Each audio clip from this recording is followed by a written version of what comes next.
Nywele yangu ilihitaji mapenzi yangu, nikasema ngoja leo niirishe.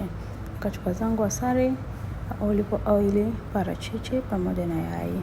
Nikachukua bakuli, nikaanza kuchanganya na mimi nikaanza kula humo, nikala zangu nikaenjoy. Nywele huwezi kuenjoy peke yako, acha leo tufaidi wote. Nikachukua yai hilo nikaweka kwenye parachichi, nikachukua asali na olive oil yangu. Nikachanganya huo mchanganyo wangu mpaka ulipochanganyikiwa. Ulipokuwa umechanganyikiwa vizuri kabisa, nikauweka pembeni. Nikaanza kufumua nywele yangu. Nikaenda zangu huyo kuiosha sasa.